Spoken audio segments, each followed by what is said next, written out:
Hi, my name is Jason Mercer, TREB's Director of Market Analysis. Let's take a few minutes to look at how the housing market performed in May, insofar as transactions reported through TREB's MLS system are concerned. Let's start with sales.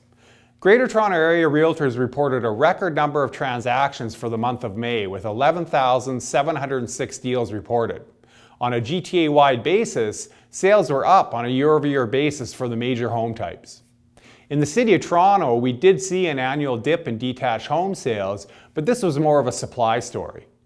Due to the constrained supply of listings, some would-be home buyers simply could not find a home that met their needs. Now, this listing supply situation in the GTA has not been limited just to the detached market segment.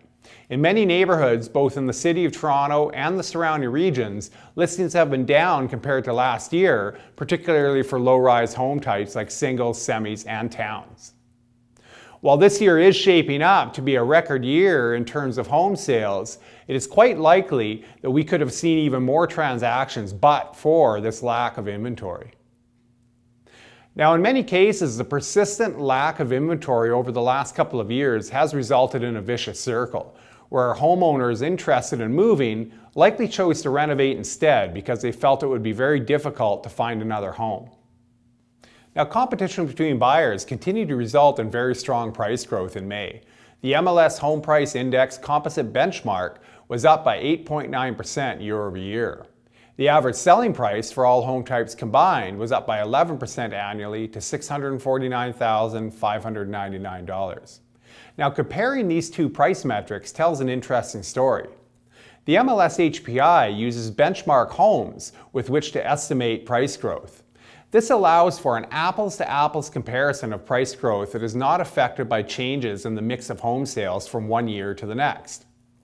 Conversely, the average selling price takes into account all transactions.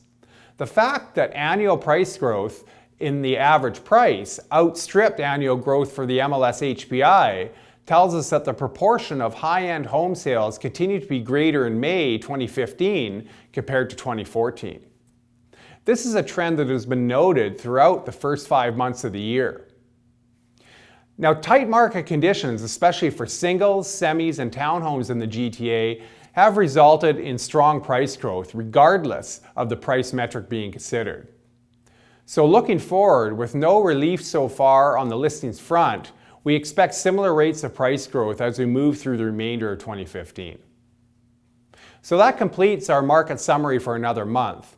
I look forward to speaking with you again soon. Thanks very much. Brought to you by GTA Realtors.